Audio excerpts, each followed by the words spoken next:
Hey everybody, I've seen every single James Bond movie, and today I figured it'd be fun to do a tier list and rank them all. Do you think I should put them in chronological order?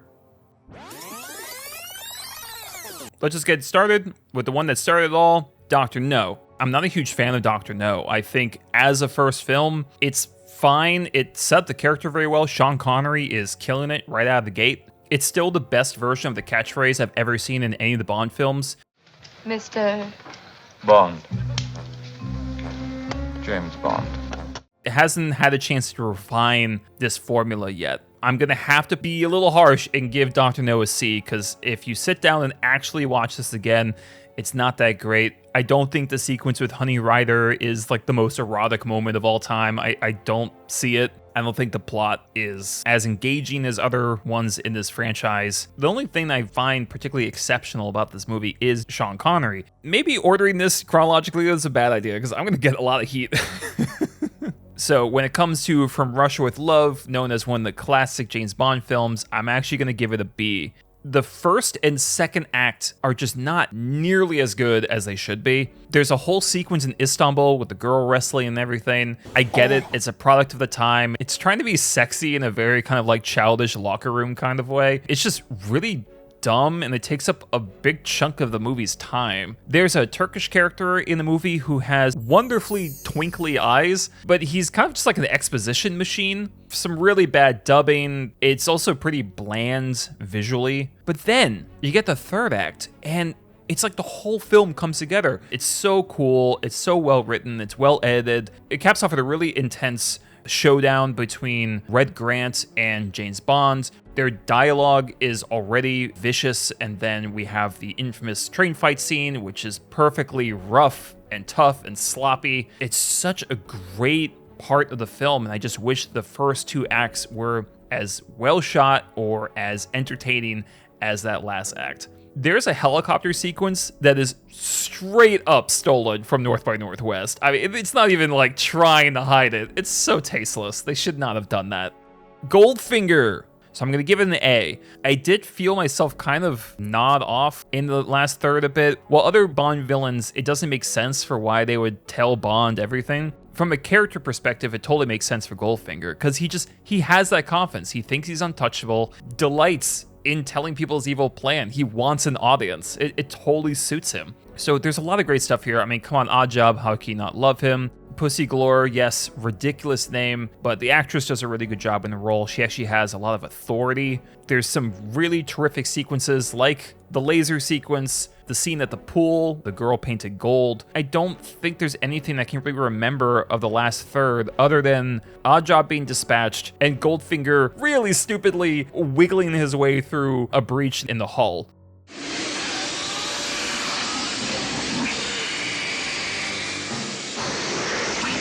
Thunderball. Rewatching it, this one's a little rough. I have to give Thunderball a C as well. The good thing is that unlike some of the films prior to this, Thunderball got some of the visual language right. They understood that color is a thing. There's this great shot where Bond is at a pool and he's wearing a pink shirt and there's pink umbrellas and there's like crystal blue pool water, and it's so engaging and it immediately puts you in vacation mode. The actual plot of this movie is pretty dull and overlong. Connery is killing it as Bond as usual, but there's just nothing really particularly memorable about the villain, the girl. I think the runtime is probably my biggest problem with this one. It kind of drags. You Only Live Twice. I'm going to give it a B.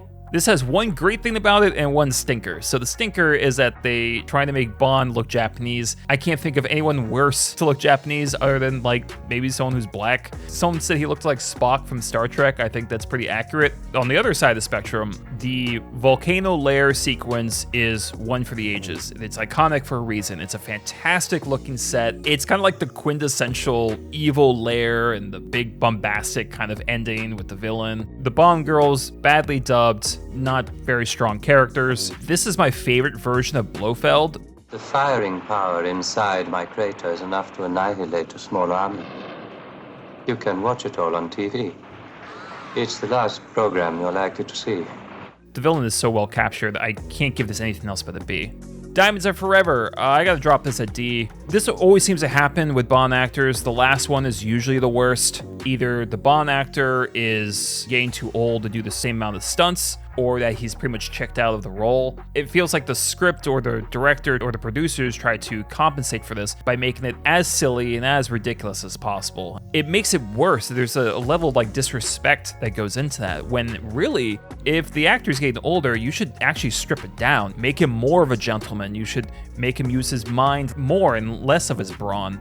Instead, they always just make him do ridiculous shit. Very silly. The fighting is particularly bad. It's a D. That way!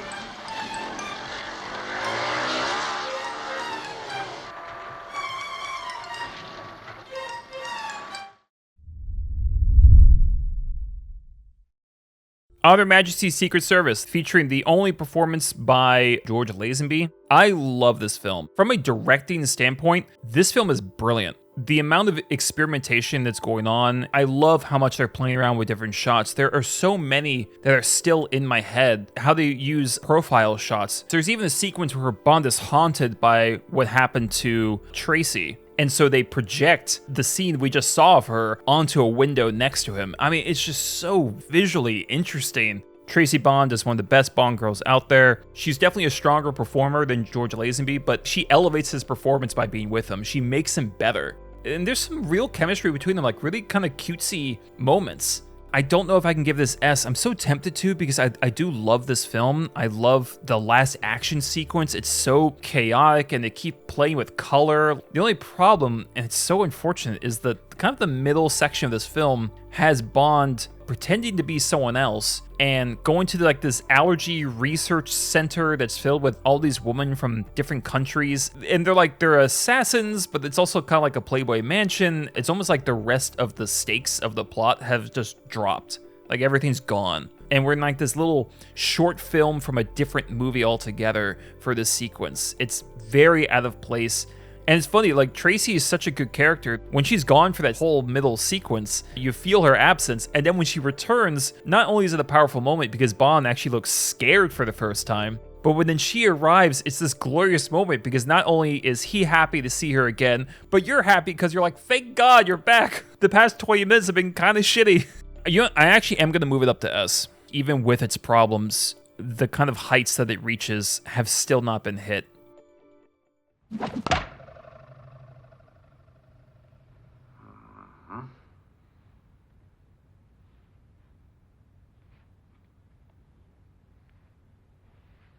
But today's the 13th, Commander. I'm superstitious. Never Say Never Again. This was not actually by Eon Productions. This one really just feel like Connery just wanted a paycheck. F. Yeah, it's bad. This one's bad.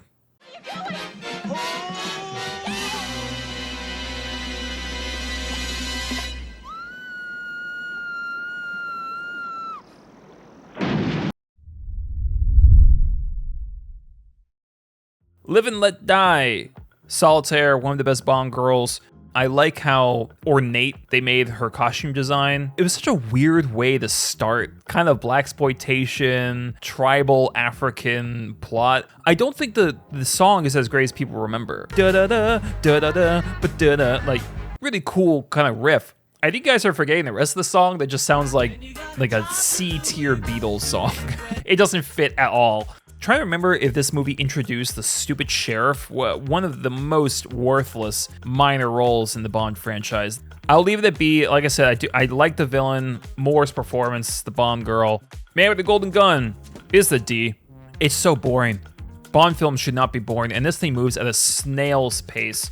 I'll tell you why it's not F though. Christopher Lee as Scaramanga is awesome. He's basically Bond if evil. You get to see how effectively evil Bond could be if he was an asshole. He's better for a lot of the film. Like, he's smarter than Bond, he's more resourceful. The scene where he's talking with Scaramanga at the table is normally a scene where the villain thinks he's in control, but then Bond pulls some trick out and then like he has his cool moment. But in that scene, Bond thinks he's the one in control and Scaramanga is the one who's slowly actually building a gun right in front of him and then has him at gunpoint. Everything with Scaramanga, from writing to performance, is fantastic.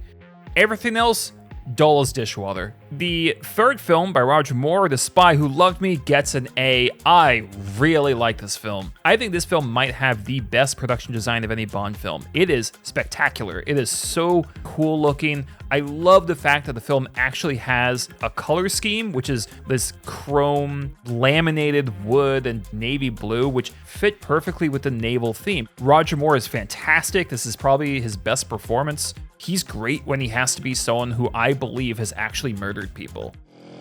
Where's Peckish? Where's Peckish? Pyramids! Ah!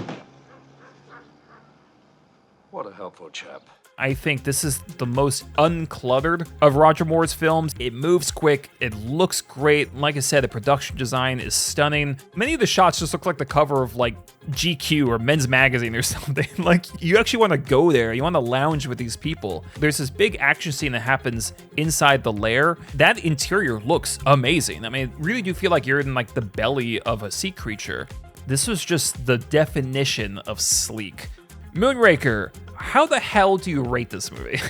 On the one hand, it's very stupid. On the other hand, it's kind of fun stupid. I'm gonna leave it at C. That has one of my favorite Bond moments. They're doing skeet shooting and he picks off an assassin.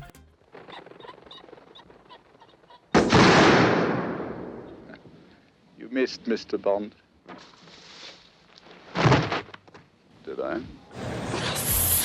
But this film is dumb.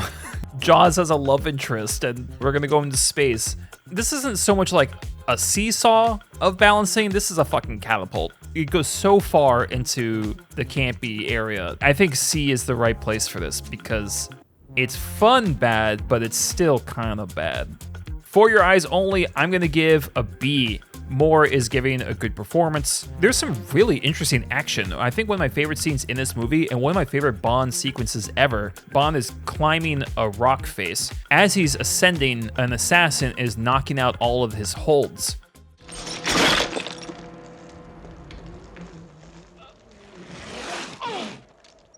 At one point, Roger Moore uses a trick where you use a shoelace to create your own foothold. Not only is it really exciting to watch and incredibly intense, but shows Bond's ingenuity. The Bond girl is cool on paper, love the crossbow, but like many Bond girls of this era, she sounds very dubbed and has zero facial expression. I'm pretty sure she was a drawing half the time. There's definitely too much going on. He gets chased by a biathlete. There's a bunch of hockey players that he beats up on a rink. I was very engaged with how the story started. The stakes were well set up. It just got a little bit too hectic as it went on.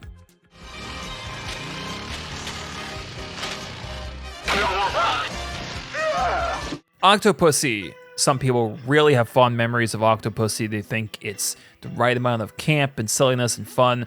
I fucking hate this film. Octopussy is an F, and I know some people are going to turn off this video just by me saying that. That's fine. We all have our contentious opinions. Some of those embarrassing Bond moments are in this film. He dresses as a clown, makes a Tarzan yell. It's just chaos. Like, this whole movie is chaos, but it's not well-conceived chaos. It's not well shot. Really terrible editing. The action scenes lack logic. Way too many characters. The female lead, who actually is named Octopussy, ew. She's a terrible actress. She doesn't seem to understand what voice inflection or facial expressions are. The ending is just a bunch of gymnastics. Why? I did kind of like one of the villains. He is kind of over the top, but I do like his plan. I enjoyed his dialogue. In his mind, he died a satisfying death, and that's not usually something a Bond film will give a villain. Oh my god, I forgot that Bond dressed up as a gorilla at one point. Oh my god. If you're doing nothing but camp, I can't even call you a Bond film. You're not a secret agent anymore, you're a clown. And this time you literally dressed as one. Octopussy's an F. Fight me on it. It sucks. And the song is terrible.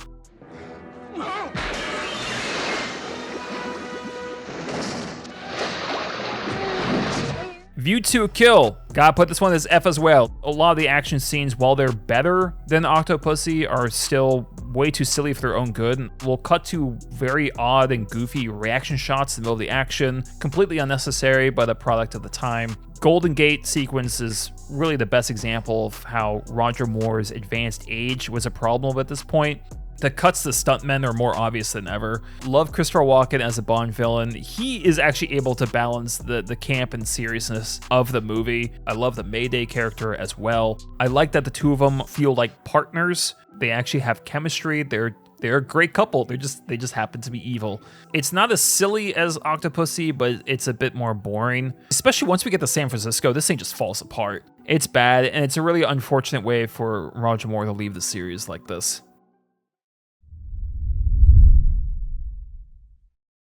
Living Daylights. I'll leave Living Daylights at B. I think the first act is really strong. We have a Bond who actually seems like a secret agent. That entire first act, I felt like I was still watching a Bond film, but it was very much like a different kind of shade of it. Something darker, something a bit even more grounded than before. Also, Bond's car is dope as hell. I liked one of the villains who utilized a lot of traps. There's so many good things about this film, but the reason it's not A is because I think the pacing suffers in the middle of this film. I don't like the last action scene. So I'm gonna give it a B.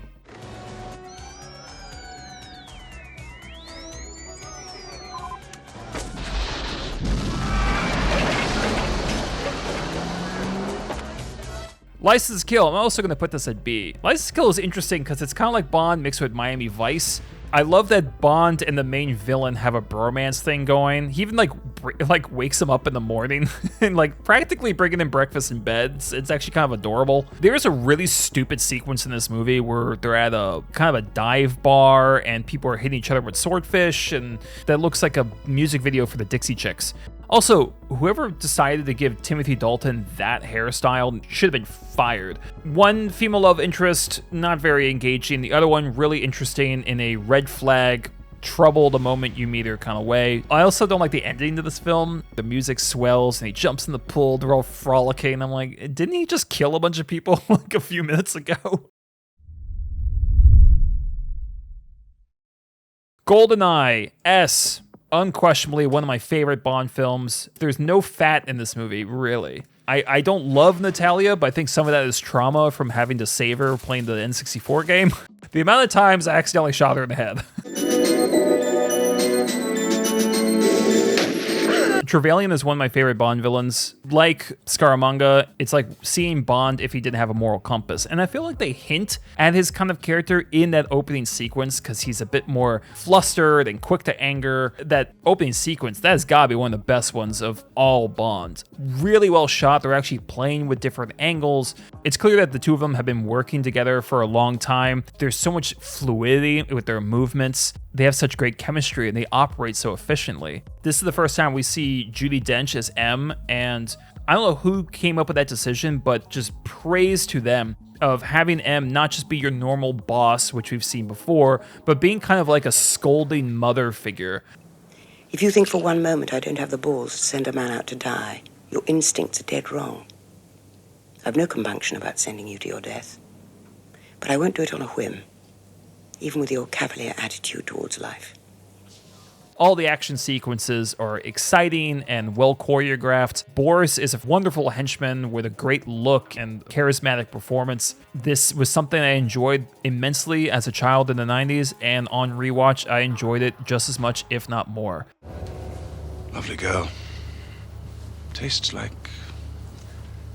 strawberries. I wouldn't know. I would.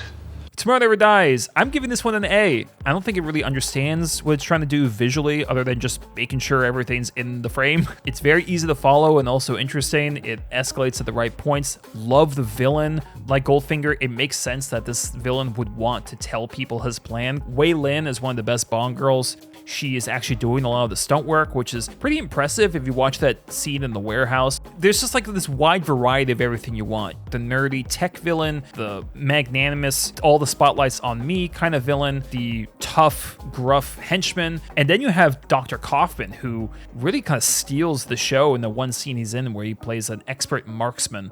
Action scenes are fantastic. Can't think of any complaints on this one. It's an interesting thing. If you're going to make an action scene, think about how you can restrict either the environment or the characters. Action directors should watch Tomorrow Never Dies. Not even a guilty pleasure, because I don't really feel that guilty about it. Caesar had his legions, Napoleon had his armies. I have my divisions. TV, news, magazines.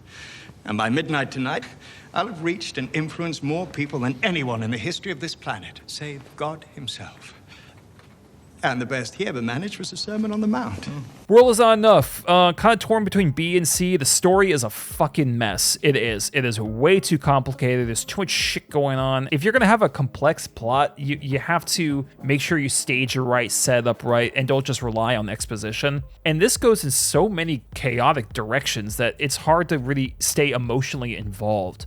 But I'm gonna give it a B because there's a tragedy to Renard that I appreciated. Electra King, all I can do is sing her praises. A confident woman who's actually weak underneath, but the weakness was actually fake as well. Truly exceptional action set pieces in this film. This is why practical effects matter. We see the actor actually dealing with the elements, and it does so much to intensify an action scene. Can't give it an A because of its messiness, but I can't give it lower because of the heights it reached. Die Another Day, this thing's crap. I'm giving it a D. I mean, everything's been said about this thing. It got way too wild the way that's CGI. The puns in this movie are gonna make your eyes roll so much you might actually lose them. It's just ludicrous. I like the sequence in Cuba. I do think Pierce Brosnan is giving a good performance. I do respect the film having Bond get captured and actually tortured, but then we have scenes with like rotating lasers, we have invisible cars, we have a guy with diamonds embedded in his face, we have a guy who doesn't sleep with a electrified wingsuit. I mean, it's just, oh my God. There's some performances I like and other ones I don't. Some dialogue moments work, most of them definitely do not. But the biggest problem with this movie is that it is straight up stupid.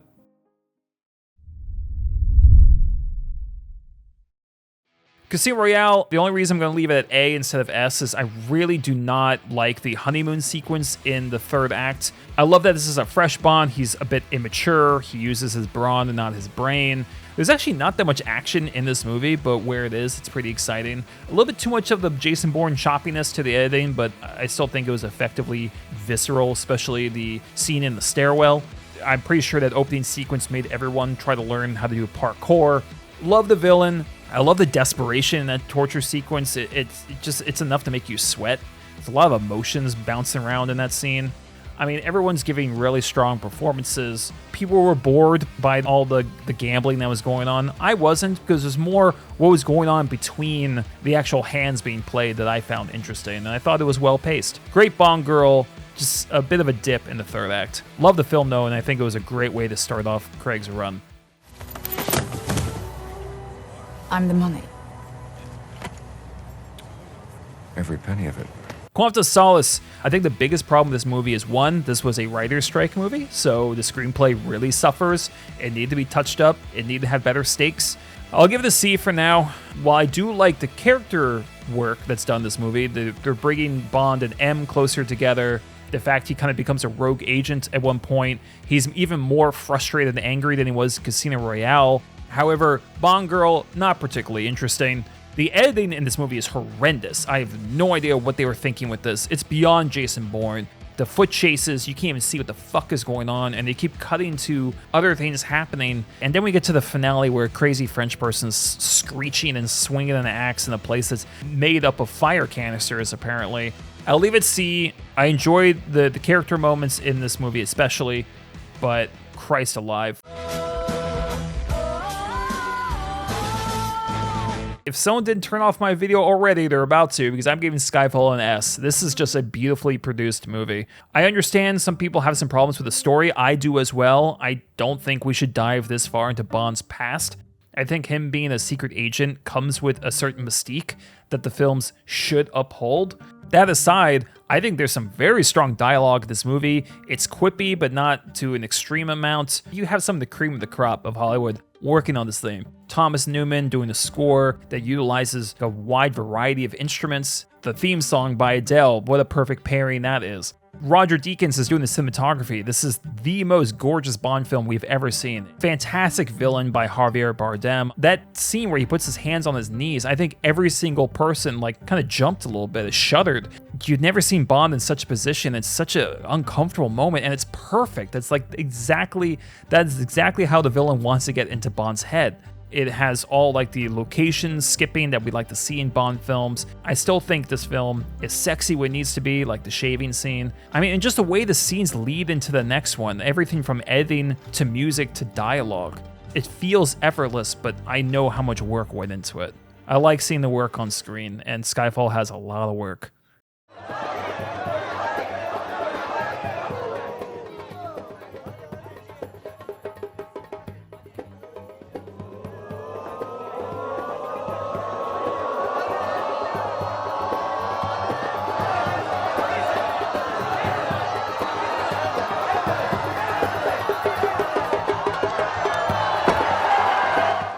Spectre.